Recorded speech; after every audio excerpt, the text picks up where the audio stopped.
Welcome to the Beyond Jiu Jitsu podcast. This is episode number 81. And today we're talking about some big news coming from the IBJJF just released about closeouts. But before we do, introductions are in order. I'm Kieren Lefebvre and I'm joined by the one, the only, the Adam Childs. Shut up. I hate you so much. Hey guys, Adam Childs here, Beyond Jiu Jitsu podcast, talking about, well, if you're listening to this episode when it comes out, probably a week old. 1 to 2 week old news. Yeah. Around about there. Regarding that IBJJF has recently made it against the rules to close out in, I believe it's specific to the finals, I believe they said. But you may as well just think of it as closeouts in general are no longer A-OK. So, closeouts. This is pretty big news considering the history of IBJJF, and we have some theories as to why now. We're going to go over some backlash from the community at large, and some key players that have had voiced some strong opinions. Has there been some people saying that have been anti this new rule? Yes. Well, they haven't been necessarily anti the rule specifically, but they want concessions. They're like, oh, okay, if you're going to throw that rule in, we want this. They're like, oh, I haven't read any of that. I'll be interested it's to just hear. General background buzz, but we're definitely going to get into that. I've done a little bit of research on this one. But first and foremost, for those that aren't aware, Adam, closeout is. Yeah. Can you summarize or just give us a brief description of what a closeout is and then what the new IBJJF stance is on it? So closing out is when, because most tournaments that aren't a super fight tournament, like who's number one or something like that, most tournaments, all the competitors are put into a bracket and it's, instant elimination. Think about it, no different to a tennis Wimbledon bracket, right? You fight whatever opponent, they lose, you move on to the next seed in the bracket. And closing out is when you come up against a teammate. A teammate usually, not as in you're from the same team, because let's say a gym like Gracie Barra or a team like Gracie Barra, one of the bigger teams, Gracie Barra, Alliance, Atos, whoever, they have multiple gyms all around the world. So you could have a dude from the same team who you've never met before. But think teammate as in someone from your gym, like you're the person that you spend every day training with, and you come up against a teammate and you don't want to fight each other because you're teammates and you train together and roll together and drill together. And so you close out as in you kind of just shake hands and one of you is declared the winner. How do you decide who that winner is? Well, it's really just up to the two athletes. So I know in the past, people from my gym in Brazil who would close out all the time together because they were the same weight and they would always make it to the finals. They would kind of just take it in turns. Oh man, you got the win last time, so now it's my turn to win. Or sometimes people close out and they'll do something along the lines of, okay, you take the win as in, on record, you would be the winner of this tournament, but then after the comp, you're going to give me the gold medal. I get to take the gold medal home, but you take the silver medal home. Maybe they flip a coin. So that's what closing out is. And it can happen before the final. It happens in semifinals sometimes. And, I've seen people close out for different reasons as well, in the sense that maybe they meet in the semifinal and they go, oh man, Kieren, that guy who's, one of us has to fight in the final. Oh, I've lost to him before. He just smashes me. I think, man, I'll pass. You take the win and you go on and fight him in the final. Or maybe it's like, oh man, I hurt my back in my last match. You take the win and you go on to the final. I'm not really going to be able to do much more or something like that. But essentially that's what closing out is. It's coming up against a teammate and not fighting. And whichever way you resolve it, coin flip, whatever, game of snap, I don't care. But having one of you be declared the winner without actually competing. Gaming the system, right? We're talking about two competitors coming together, making an agreement to not compete in the competition and either progress if it's in the case of a semifinal or decide who wins without having to fight in the finals, right? Yeah, I mean, I wouldn't classify it as gaming the system because it's not as if you're going into a bracket and 14 of the 16 guys in the bracket are teammates and they just game the system to weed out the other two dudes. Oh, so, right. Yeah. So the four people on the podium are from the same team. It's not like that happens. Yeah. At these IBJJF competitions as well, you can only have 2 competitors per team in the division anyway. I remember we spoke about this rule a long time ago. I totally slipped my mind. I didn't remember that rule. Yeah, so you can't really game the system in that regard anyway. If you've got some of these competitions now have over 100 competitors in the one weight division, right? So if you had 100 competitors in, blue belt middleweight or black belt middleweight, whatever, you got 100 competitors and 80 of them are Alliance. Alliance has to go in prior to the competition and nominate only 2 of those guys to represent Alliance. So they have to pick 2 from the 80 that would represent Alliance. And the other 78 dudes, even if one of those 78 got the gold medal, he's not going to score points towards Alliance's team score. You'll see it. You'll see at these big competitions. I don't know how the other teams like Gracie Barra and Atos do it, but for Alliance, you'll see if it says that the athlete is competing for Alliance, you know that they're team A, as in they're going to score. Right. Yeah. And then if it says they're competing for Alliance International, that means they're team B. So for example, famously, probably very loosely using the term famously, but when Nicholas Marigali won Worlds, he won Worlds at his first year at black belt. Not many people do that. Not many people win Worlds. So you're saying that he was not Team A? No. So when Marigali won Worlds his first year, he was Team B. Even though he had won Worlds at purple belt and brown belt, still there were other Alliance athletes in his division who had already been black belts for X amount of time, and you would have looked at it and gone, man, his first year at black belt, there's probably a better chance that these other guys are going to score points, like make the podium, than Marigali is. But then he went on to win, and those points didn't count towards Alliance's overall team points. This is a very long way of me saying that closing out, you can't really rig the system. Okay. If in terms of, you can't game the system, I guess. But that's what closing out means. Right. And for those that haven't seen it, don't know exactly what we're talking about, as of pretty much yesterday, our time. So by the time this airs, it was almost a week to the day. There's no closeouts from 2022 Worlds onwards.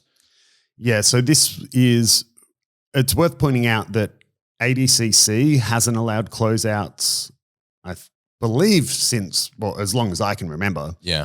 I don't know if they used to back in the day, but for as long as I can remember, they don't allow closeouts. Some people might remember seeing Gordon Ryan and Gary Tonin fight. Yep. And they actually even have in their rules that, if you refuse to fight your teammate, or if you make it look like you're putting on if it's clear that you're putting on a fake fight, then you'll both be disqualified. And IBJJF now has implemented the same rules. So not only can you not close out, it's also, if you refuse to fight your teammate, you're both disqualified, or if you put on a fake fight. Yeah. So I actually have the exact rule from IBJJF here written out. Send it. It's penalty 6.1.5, and it's called immediate double DQ. When one or both of the athletes disregard the seriousness of the competition or perform, I can't even read my own writing here, or perform actions simulating or a fake combat. So let me read that again. So when one or both athletes disregard the seriousness of the competition or perform actions simulating a fake combat. Man, that was very difficult to read. But basically, it's saying exactly what you're saying. English, good. I do good English. So basically, if the referees believe, or anyone believes that's in charge believes that the athletes are putting on a fake show, or there's clearly a predefined winner, both get DQ'd. It's immediate double DQ. So they've had that rule for a while, but I think in the case of closeouts, they haven't been enforcing it. is my understanding. Yeah. I've only just now, as we're having this conversation, thought of a loophole, and I wonder how they would police this loophole. Because you can win a match, right? Let's say you win the semifinal. Yeah. So you go on to the final, but maybe winning that semifinal cost you something like, you got injured in the semifinal, but you still won it, right? Like let's talk about the famous Roger Gracie Jacare fight where Jacare got his arm broken. That was a final. Let's imagine that was the semi-final. Jacare won that fight. He would have to pull out of the final. Of course. Right? I wonder if they've already I can think how you could close the loophole. Because how do we stop, we're teammates and we're not allowed to close out, but what's to stop me saying like, man, I blew my back out in that last match. Like I'm forfeiting. If I do that, does that mean the person that I beat takes my spot, or do I still default to get the silver medal by forfeiting due to injury? That is I actually don't know the answer to that question. That is an exceptionally good question. I think the way to close that loophole would be if you forfeit. Well, I don't know. Is it harsh to say if you forfeit due to injury, you also like forfeit like your medals and everything? I don't think that's fair, because if you say, for example, in the case where you're fighting the semi and you let your arm break to win it, to get on the podium, and then you're like, oh, I'm not doing the final, my arm's broken. Should you be, okay, first of all, you shouldn't let your arm break, but should you have your silver medal in Worlds if it means that much to you taken away from you because you put everything on the line to get past the semi? Yeah, because then like where do you draw the line, right? Imagine that, let's say it was the semi, right? So I beat, Steven. I don't know why Steve. I beat him and I make it to the final. So now I'm either going to get a gold or silver medal. He's getting a bronze, right? But then whether it's closing out or not, let's say I forfeit the final because I'm like, man, I hurt my back. If I were to then have to swap places with Steven, okay, so Steven gets to go fight for the gold medal and I get a bronze. That's bullshit. You beat him. You beat Steven. Yeah. So then what's to stop like using that loophole to close out and just go, oh man, Kieren, no, you take the goal, I'm forfeiting. Because then if they did try to play it like that, then that's kind of saying, well, you didn't really win unless you're able to do another fight afterwards. That's rough. Yeah. Because if it's the final and I pull my back out winning, I wouldn't be able to do another fight after that. Does that mean I'm automatically, disqualified? Well, like, where's the line? You're bringing up an interesting point. Like, if you let your arm break, did you actually win the fight? Even though you may have won on points, but your arm's broken. Who won? Yeah. So that's for them, the rule makers, to decide, I guess. Well, that's an interesting. Anyway, so that's a loophole. I wonder how they'll police it, because you do see that. I'll give you another example for those who maybe aren't aware that this happened. I can't remember the year, but it was in the absolute final, I believe, of Worlds, where it was Buchecha and Leandro Lo. And they're not teammates. They fight for different teams, but I believe they're quite good friends and whatever. And so when they walked out onto the mat, Lo had like his arm was strapped. He had a massive like ice pack taped to his shoulder, like because he like dislocated his shoulder or something in the previous match that he won. But it wasn't. I can't remember exactly how it happened. But he was out there like on the mats with Buchecha for the final of the absolute with his shoulder like taped. There was no way he was fighting, right? And Buchecha, it was as if Buchecha was like, oh man, I'm already like got a million of these world titles. So he gave the win to Leandro Lo, right? So it was as if they closed out, right? And they had an agreement, oh, Lo, you take the win.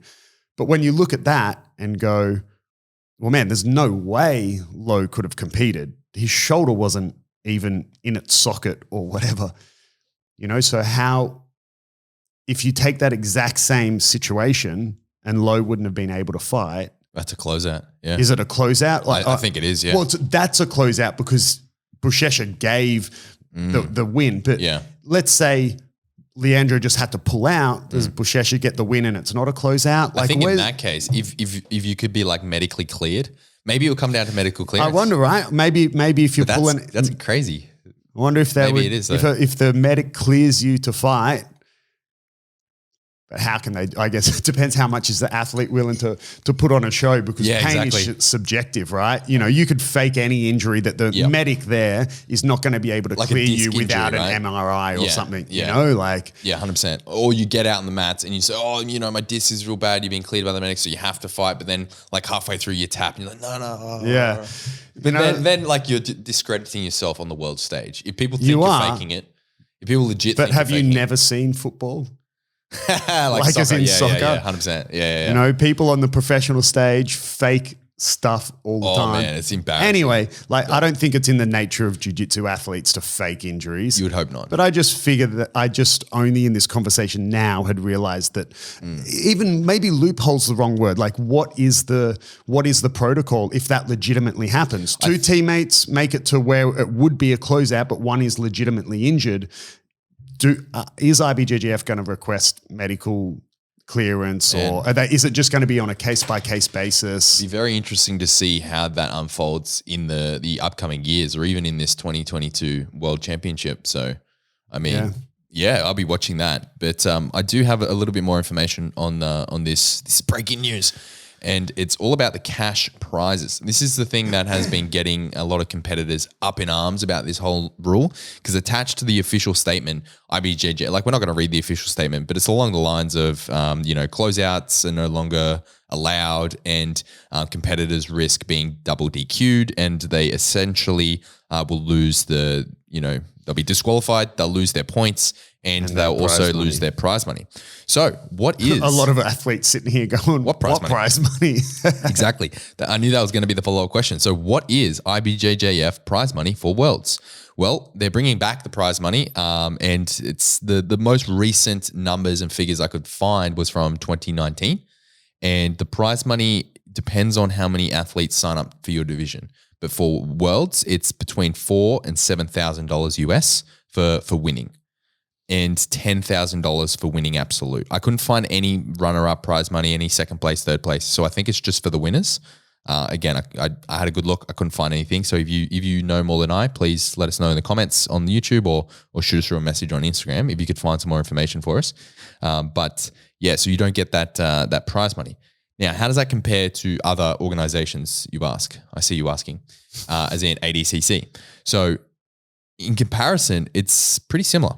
I thought it would be a lot different, but ADCC offers more money in total, but it's, let me just take you through it. So if you're curious, the most current ADCC figures for this upcoming 2022 ADCC prize money for men, and it's different between men and women. That's, there is a gap here. Between men 66 kilo and 99 plus, its first place is 10,000, second place is 5,000, third place is 3,000, and fourth place is 1,000. And that's for your weight division. For women, first place is 6,000, second place is 3, third is 2, and fourth is 1. So we have a discrepancy of $4,000 in comparison to first of men's, which is 10, and first of women's, which is 6. For absolute division, the prize money steps up considerably. Its first is 40,000, second Holy is 10. Holy shit. Yeah. Third is 5 and fourth is 1. So $40K for any absolute winner. And super fight, the winner gets 40,000, the loser gets $10,000 show money. So the total prize money that ADCC offers is a lot more. Is more, but it's not a whole lot if you think about it. If you're just looking at the weight division, it's not a huge amount more. I think the biggest difference, and again, I don't know if IBJJF pays the entire podium. I don't think they do, but hypothetically, let's assume they don't. The difference is 4 to 7 for the winner, depending on this is IBJJF for depending on how many people show up. But that's for men and women. It's the same. They don't discriminate like ADCC. Yeah, but also hang on, let me. We're going on the Googles. You keep talking while I do some math. So it's interesting that the total prize money is $230,000 for ADCC. Now that pretty much just talks about and shows you when these athletes are asking for more money.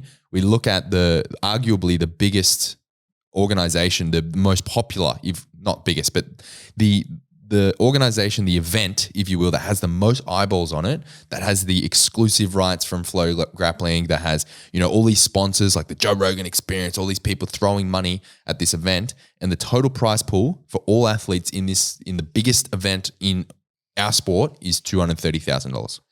Yeah. And sorry, what did you say was for the weight division, the winner got how much? For ADCC or Yeah. It's $10,000. 10,000.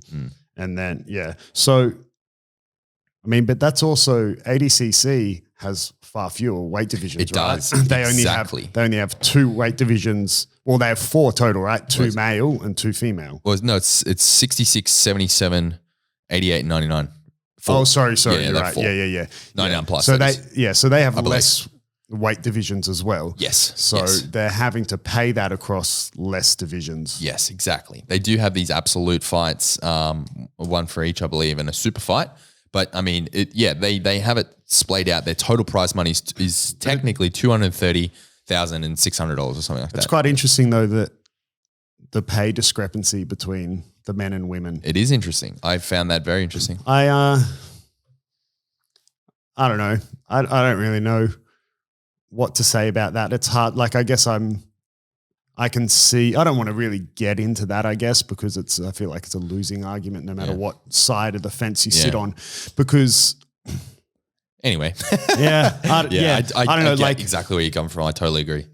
But it's shit either way. Yeah. It's, so that's what you're risking to lose is that 4,000 to 7,000 in this IBJJF thing. And ADCC has the same rules. They have the exact same rule, and you lose the same. Like all the penalties are exactly the same. But the reason that I'm like really splaying out the prize money is, one, I think it's very interesting because in all combat sports at the moment, prize money or paying athletes is a huge topic. It's like a buzz topic constantly, and for good reason. But the reason that I'm bringing up the IBJJF prize money is that some IBJJF competitors, some athletes out there are asking for or demanding, if you will, more money to fight their teammates. So what they're saying effectively is that $4,000 to $7,000 needs to be increased if they are to fight their teammates all out. that's the dumbest thing I've ever heard. Totally agree. That's so stupid. Yeah, totally agree. What? Yeah. That doesn't make any sense. And ironically, you in saying that are agreeing with Gordon Ryan. That's super dumb. But yeah. I've fought a teammate before. I don't really enjoy fighting teammates, especially if it's someone you train a lot with. But you got to look at it from I hate to side with Gordon Ryan and Flow Grappling, but in this case, they are right. You're looking at a sport that is trying to grow. Yeah. And grow if it's not a spectator sport, if it's not entertaining for the spectators, the growth of the sport stops. There's a lot of sports that are incredibly difficult and take a huge amount of skill and whatever, but no spectators are really interested in the sport. Therefore, there's no money in the sport. And, a lot of Olympic sports, for example, take huge amounts of training and years of dedication, but they're not really a spectator sport. Therefore, there's no money. Like, where do you think that money comes from? It comes from sponsorships. It comes from ticket sales. It comes from all this Bums sort of and seats. Yeah. Yeah. Right. So Exactly. from a spectator point of view, no one really wants to see a closeout. If it's friends of yours or they're teammates of yours or whatever, you're happy to see a closeout. But if you're just the average spectator, you don't want to see a closeout. Yeah. You don't want some climactic, the final of whatever match finish without there being a match. Imagine if you paid all that money to go to the IBJJF Worlds and like the big event, maybe it's absolute division and the black belt absolute, and like it's going to be this awesome match with the two best competitors, and then all of a sudden, because they're teammates, they shake hands, and then it's a big flop. You're like, what the fuck? Yeah, it's super anticlimactic. Yeah, or they fake it, and you're like, you fucking. Yeah, I get where the athletes are coming from. Being someone who obviously trains as well, I get that you spend a lot of time. It's very intimate. It's very personal, like competing with someone. When we spoke about this prior to the episode, I said, oh, there's a Formula One analogy coming, Yeah. Formula One fans kind of don't really like it when you see teammates be given what's called team orders. So you got like 2 Ferraris, but the team orders will be for the person in front to let the guy behind go past. And most of the time, the drivers don't want to do that. The drivers want to race, and just regardless of the fact that they're both in the same car, they just in Formula One, the drivers will say their number one opponent is their teammate, because you need to be able to prove like there's no discrepancy, right? You can be in a Ferrari and go, well, I'm losing to Mercedes because their car's faster. But when it's like, well, why are you losing to that dude? He's in the same car as you. You're both in the same Ferrari car. Like, no, whoever is faster is Purely skill. Yeah. So they, no, Formula One fans don't usually like seeing that, right? So why is it any different here? Yeah, I agree. And I'll take it one step further and say that if they want to be taken seriously as professional athletes, then this is what you need to do. You need to grow up a little bit, and you need to compete. If you want all this prize money, if you want the sport to be legitimized, if you want more money to compete, if you want to make a living off being a professional jiu-jitsu athlete, which is nearly impossible now.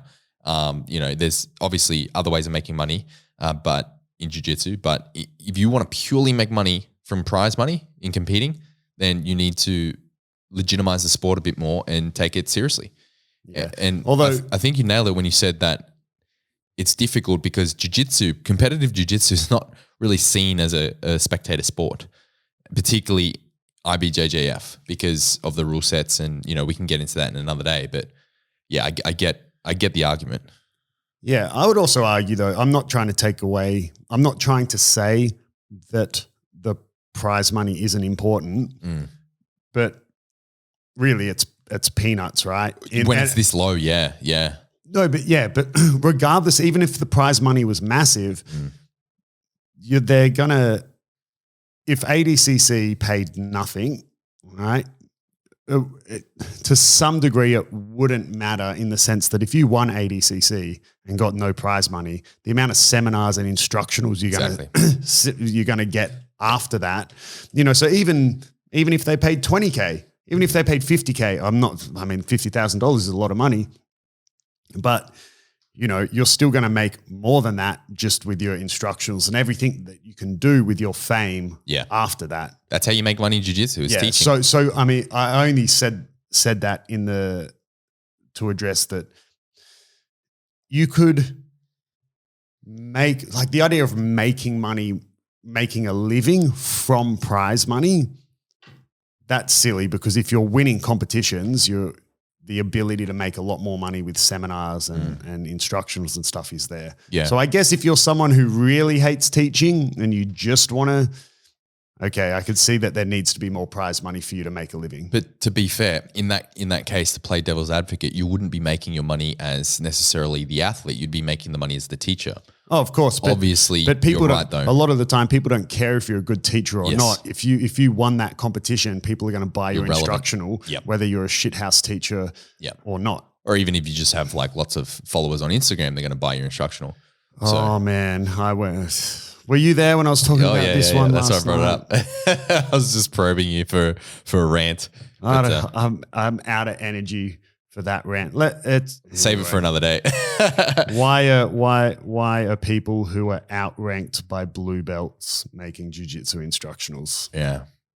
Anyway, my instructional is coming soon. There's more information on that that's going to be revealed in the future, but I have an instructional coming.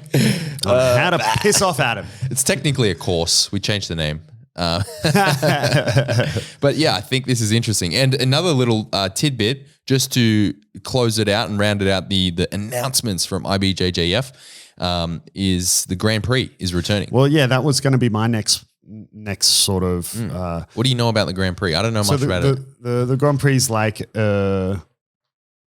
think about it like an extra weight division, if you will. It's like an event where it's a select few athletes, and it works the same way. They fight their way through the bracket. So is it invitational?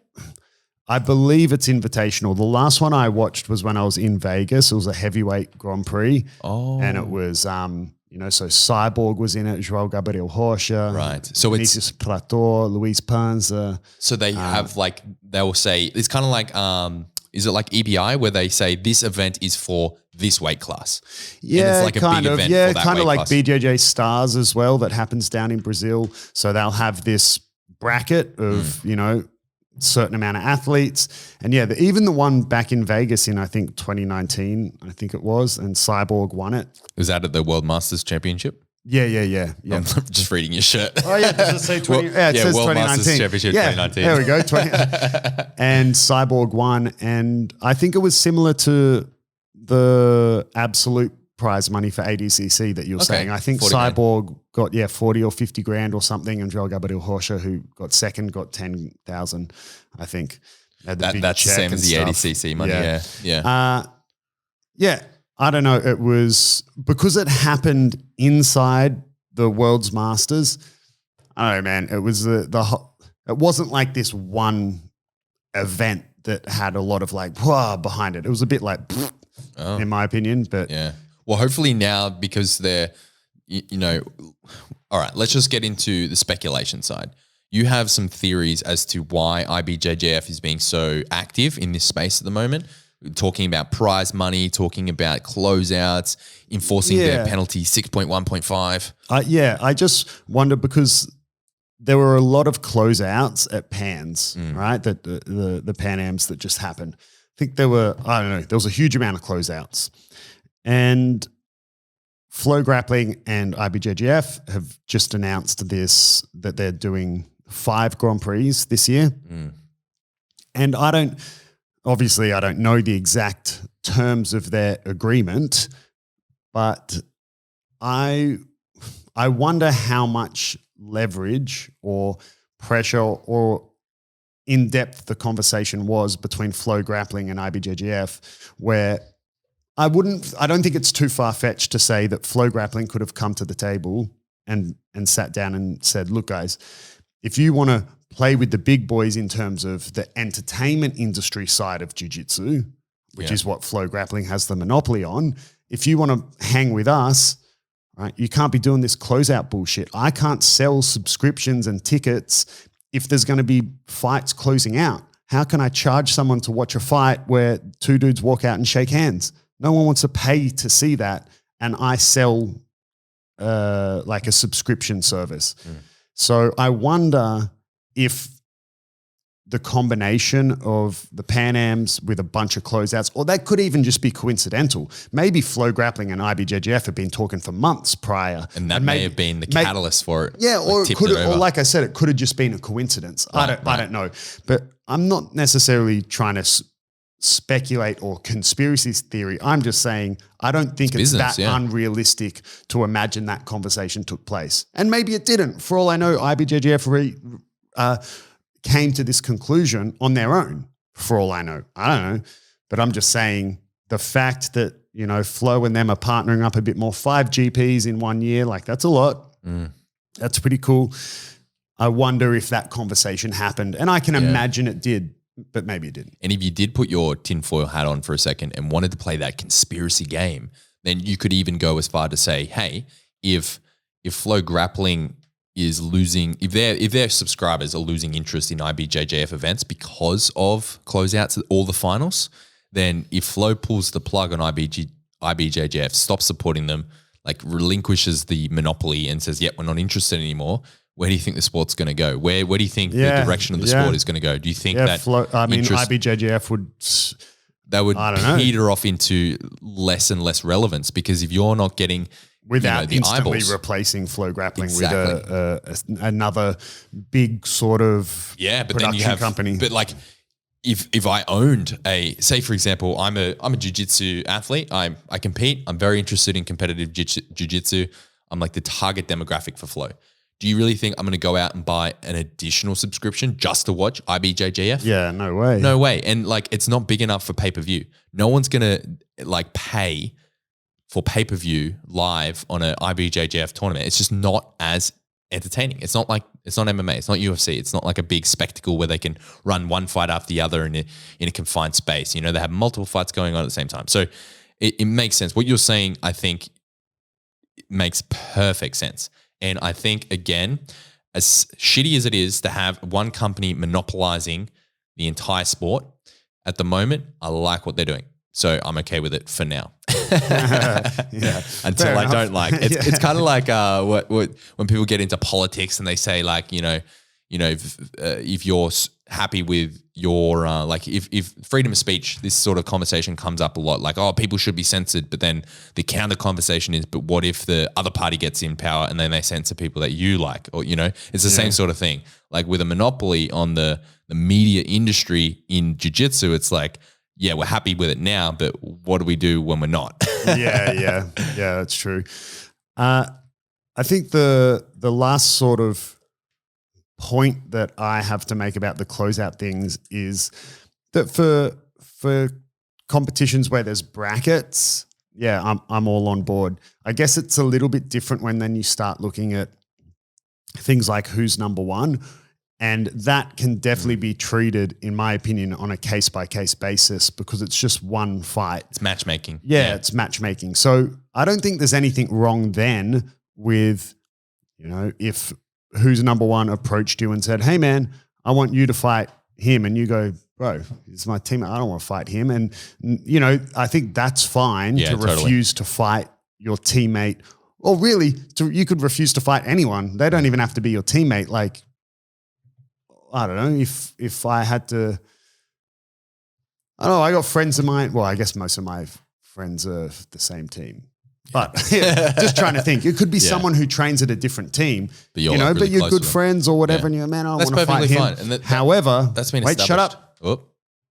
However, if it were, let's say it's an organization where you hold the title, right? Like you're the fight to win, middleweight champion or whatever, where they give you the belt and everything. And then you're having to essentially defend your belt, similar to UFC or whatnot. Then I think it's a bit different. So let's say you're the belt holder for, for fight to win middleweight. And you don't want to fight your teammates, and most of your teammates don't want to fight you. You've then got teammates essentially not, they're willing to push aside their desire for the belt because they don't want to fight you, their teammate. But if a teammate comes up, and they're willing to fight you, and then fight to win says, Kieren, man, you've got to fight Adam. And you go, but I don't want to. He's my teammate. You're like, yeah, but he's a contender and he's willing to fight you, even though you're teammates. I think you have a responsibility to either relinquish the belt or defend it. Yeah, I agree with that. Yeah. Right? Like it'd be different if they're like, I want you to fight Adam, and then, you're both like, but Adam's like, but I don't want to fight him. No, he can keep the belt. I don't want to, Well, they do that in MMA. Yeah. Right. But if Adam's there going, nah, man, I'll fight him. Yeah, we're teammates, but no, like this is my time. Wait, are you Adam in this I don't know. Maybe. It doesn't matter. And I've got the belt? I wouldn't fight you, bro. You smash me. Are you serious? But you know what I mean? I think in that regard, you've then got an obligation to relinquish the belt or defend it. Yeah, the whole idea of being the champion is that you can defend your title and you can, keep the contenders at bay. Oh, no, not you. Hang on. I'm not going to fight you. You're cool. Just stay there. Yeah. Fight you. No, you got to the idea is that you can take them all on. Yeah, 100%. That's interesting. And I think that the bigger jiu-jitsu becomes, the more emphasis on these events we'll see. The more attention who's number one will get, and the less attention IBJJF will get. That's my prediction. Yeah. In saying that, I think the Pans had, there were some good fights at the Pans. That's true. People have, quick to criticize the gi, and whether you want to argue because it's unrealistic or whatever, blah, blah, blah, blah, blah. Man, there were some awesome matches, and you can't do heel hooks in the gi. We all know it's now. One element though, yeah. It's one, and we all know that now in no-gi IBJJF for brown and black belt adults, you can do heel hooks, and we've seen a lot of them already in IBJJF competitions. But man, in the gi, there were some awesome fights, and wow, some really super athletic people, crazy good fights. There wasn't a lot of slow, boring worm guard that I see. There was not a lot of this double guard pull, butt scooting, nothing happening.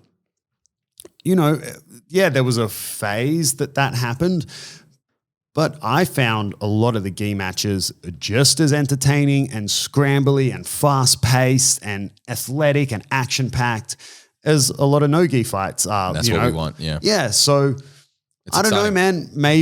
Maybe I don't know what the reason for the change was. Maybe it was just the cultural growth of jiu-jitsu and the fact that techniques come in and out of style. Maybe it was the influence of the way people are doing no-gi and leg lock games and leg entanglement. I don't know.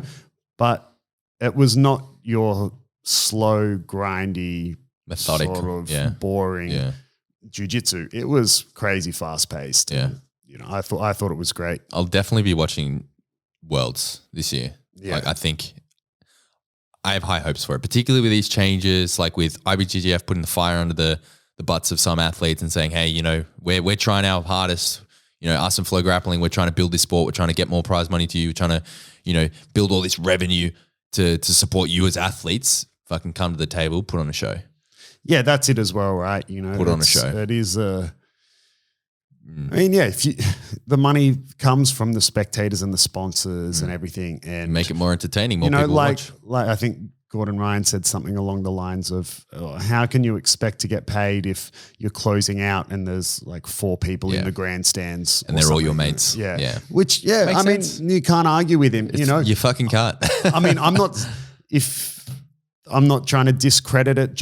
I mean, any sport that doesn't have spectators, I'm not discrediting how legitimate the sport is or how difficult it is or whatever. But yeah, when the money's got to come from somewhere and it's, spectators and sponsors and all that, that's where the revenue needs to come from to pay the athletes. And if it's not entertaining to watch, you know, I mean, there's not a lot of money in rowing. Yeah. Right? Because it's not that fun to watch. So there's no money in it. Right? It's not like there's just one person sitting back being like, I've got all this money to spend on rowing, but I'm keeping it for myself. You know, like well, I think that's a really good analysis breakdown. I definitely learned something. But I'll definitely be keeping an eye on the whole development and be watching Worlds this coming year. To see what changes and to see if it does do what I think it's going to do and really invigorate some of these it'd competitors. be interesting. And it's also, for those who don't know, they usually as well try to put athletes from the same team on different sides of the bracket. They do that at local comps. Yeah, so you don't come up against your teammate in the first match. You know, and that's why you see the closeouts happen in finals, right? Yeah, because they're opposite ends. Yeah, so it'll be, let's see what happens, you know, at Worlds. If there are a bunch of people, teammates fighting, are there a bunch of people who close out and forfeit? Does someone fake an injury to close out? Let's see what happens, eh? Well, watch this space on that. And while we close out this episode, I just wanted to give a shout out to our 2 latest Patreons that just signed up. Thank you so much to Joey and Alex. Especially Joey. Who I've learned also hates Joe Rogan. Oh, I have to read it. Joey's quote when he joined Patreon, he sent us through a message and he said, "I literally joined Patreon to show support for Adam's 100% accurate views of Joe Rogan." I wonder if we're going to get a message from Joey and like now once he listens to this episode and he's like, "Oh guys, I forgot that like sarcasm doesn't come through in text." And he's actually like completely disagrees with me. He's got a Joe Rogan tattoo. Yeah. Shout out to Joey and Alex. Shout out to Alex. Thank you guys. Awesome. If you want to join Joey and Alex and any other Patreons, you can find that link on our Instagram, @BeyondJujitsu_podcast. It's in our bio. All the information's there. Link trees to submit audio questions, whatever, nudes. We'll take it all. Until next time.